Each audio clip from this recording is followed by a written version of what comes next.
اللہ تعالیٰ ہم سب کے ایمان کی حفاظت فرمائے. میں مقصد ڈرانا یا خوفزدہ کرنا نہیں ہے، لیکن مقصد کیا ہے کہ ہم اس چیز کے بارے میں وارن کرنا کہ ہم لوگ اس چیز کی تیاری کریں، تاکہ ہمیں پتہ ہو کہ آنے والے وقت میں ہمیں کیا کیا چیزیں کرنی ہیں اور کیا کیا سٹیپس لینے ہیں. اور اس چیز کے بارے میں ہم صرف اور صرف جو گائیڈنس لے سکتے ہیں، جو ہم رہنمائی لے سکتے ہیں، وہ ہم قرآن و سنت سے لے سکتے ہیں. عبداللہ ابن مسعود رضی اللہ عنہ سے روایت ہے، انہوں نے فرمایا کہ ہمیں نبی صلی اللہ علیہ وسلم نے فرمایا کہ تمہارے بعد صبر کے دن آئیں گے، اور اس میں صبر کرنا اتنا ہی مشکل ہوگا جیسے آگ کے انگارے کو مٹھی میں لینا، اور ان حالات میں جو صبر کرے گا اس کو 50 آدمیوں کے برابر اجر ملے گا. تو ہم نے عرض کی، اے اللہ کے رسول، 50 آدمی ہمارے یا ان میں سے؟ تو آپ صلی اللہ علیہ وسلم نے فرمایا کہ 50 آدمی تم میں سے. سبحان اللہ. تو آپ صلی اللہ علیہ وسلم نے ہمیں اس وقت پہلے ہی بتا دیا کہ ایک وقت ایسا آئے گا جب ایمان پہ قائم رہنا بہت مشکل ہوگا. اور دیکھا جائے تو آج حالات کچھ ایسے ہی ہیں. آج اگر دیکھا جائے تو واقعی ایمان پر قائم رہنا بہت مشکل ہے. اگر فلو دیکھا جائے پورے سوسائٹی کا اور پوری دنیا کا، تو وہ ایک اس طرف جا رہا ہے کہ جس میں ایمان والے کے لیے کئی دفعہ چلنا مشکل ہو جاتا ہے. اگر آپ داڑھی رکھتے ہیں تو داڑھی رکھ کے آپ کو بہت سی ایسی جابز ہوتے ہیں جن میں انہوں نے کوالیفیکیشن کرائٹیریا کیا رکھا ہوا ہے کہ داڑھی نہیں ہونی چاہیے. اگر آپ پردہ کرتے ہیں، عبایا پہنتے ہیں، تو کچھ ایسی سچویشن ہے جہاں پہ انہوں نے لکھا ہوا ہے کہ نہیں، پردہ نہیں چاہیے. اس کا مطلب میں یہ نہیں کہہ رہا کہ داڑھی رکھ کے یا پردہ کر کے دنیا میں زندگی گزارنا مشکل ہے، لیکن ایک فیکٹ ہے کہ کچھ ایسی جگہ ہیں، کچھ ایسی سچویشنز ہیں جہاں پر ان لوگوں کی پریفرنسز میں سے کیا ہوتا ہے کہ اگر مرد ہے تو اس کی داڑھی نہیں ہو، اگر عورت ہے تو وہ ایک جو ہے وہ ماڈ اسکاٹ قسم کی ہو، وہ عبایا نہیں پہنتی ہو، وہ پردہ نہیں کرتی ہو، میں اس قسم کی عورت چاہیے یا اس قسم کی خاتون چاہیے.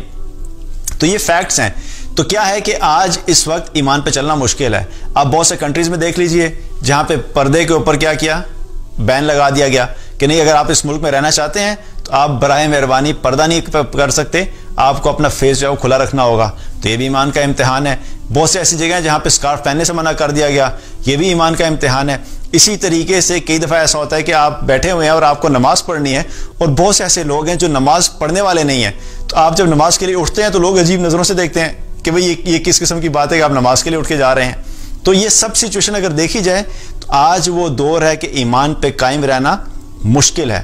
لیکن یاد رکھیے کہ اس مشکل حالات میں بھی نبی صلی اللہ علیہ وسلم نے ہمیں کیا بشارت دی کہ جو شخص بھی ان حالات میں ایمان پہ قائم ہوگا، ایسے شخص کے لیے 50 آدمیوں کے برابر اجر ہے.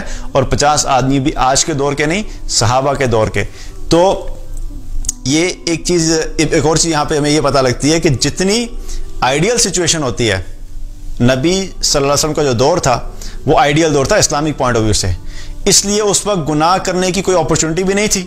اس میں جو گناہ کرتا تھا اس گناہ کا اس کو وبال بھی اتنا ہی زیادہ، کیونکہ وہاں پر سارا ماحول ہی ایک دیندار تھا. اس دیندار ماحول میں، ایمان والے ماحول میں اگر کوئی شخص گناہ کا سوچ بھی نہیں سکتا تھا، اور اگر سوچتا اور گناہ ہو جاتا تو اس کے گناہ کا وبال بھی اس کے حساب سے ہی تھا. لیکن ایک ایسا دور جہاں پہ ہر طرف گناہ ہی گناہ ہے، جہاں پہ ہر طرف فتنے ہی فتنے ہیں، جہاں پہ ہر طرف آزمائشیں ہی آزمائشیں ہیں، جہاں پہ ہر طرف اللہ اور اللہ کے رسول کے بتائے ہوئے احکامات کے خلاف باتیں ہو رہی ہیں، ایسے ماحول میں، ایسے دور میں کچھ لوگ ایسے ہوں جو دین پر قائم ہوں، جو قرآن کے مطابق زندگی گزارنا چاہتے ہوں، جو نبی صلی اللہ علیہ وسلم کی سیرت کے مطابق اور سنت کے مطابق زندگی گزارنا چاہتے ہوں، اور وہ اس پہ عمل کر رہے ہوں، تو ان کے لیے بہت سی مشکلات کو انہیں فیس کرنا پڑتا ہے. لیکن ان مشکلات کو فیس کرنے کے باوجود وہ قائم رہتے ہیں. تو کیا ہے کہ ایسے لوگوں کے لیے اجر بڑا ہے. اگر شادی آتی ہے تو کیا ہوتا ہے؟ مہندی کے اوپر نہیں جاتے تو خاندان کے اندر پرابلم شروع ہو جاتا ہے کہ یہ کس قسم کے لوگ ہیں کہ یہ تو مہندی پہ نہیں آتے، یہ تو ہم سے تعلق ہی کاٹ کے بیٹھ گئے ہیں، نہیں یہ تو بالکل آؤٹ ڈیٹڈ قسم کے لوگ ہیں، یہ تو ہماری پارٹیز کے اندر شامل نہیں ہوتے، یہ ہمارے ناچ گانے کے فنکشن میں شامل نہیں ہوتے. تو ایسے لوگوں سے پھر لوگ کیا ہوتا ہے، لوگ اوائڈ کرتے ہیں. جو لوگ خود ڈانس پارٹیز کے اور ڈفرینٹ قسم کی پارٹیز کے عادی ہوتے ہیں، پھر ان لوگوں کو ایسے لوگوں کے ساتھ رہنا خود بھی آکورڈ لگتا ہے. تو یاد رکھیے اس میں پریشانی کی بات نہیں ہے، گھبرانے کی بات نہیں ہے. جو لوگ دین پر نہیں ہیں وہ بھی ہمارے بہن بھائی ہیں، اللہ تعالیٰ ان کو بھی ہدایت دے اور صحیح راستے پہ لے کر آئے. لیکن میں بتا رہا ہوں کہ جو لوگ ایمان پہ قائم ہیں، ہم سب کے لیے کیا ہے، ہمیں اپنے ایمان پہ قائم رہنا ہے. کیونکہ اللہ کے رسول صلی اللہ علیہ وسلم کی بہت بڑی بشارت ہے ایسے لوگوں کے لیے جو ان حالات میں بھی صبر کریں، نیکیوں پہ بھی صبر کریں، گناہوں سے بچنے پہ بھی صبر کریں، اور جو مشکلات اور مصیبتیں آتی ہیں ان پہ بھی صبر کریں. تو ایسے لوگوں کے لیے آپ صلی اللہ علیہ وسلم نے کیا فرمایا کہ 50 آدمیوں کے برابر اجر ہے.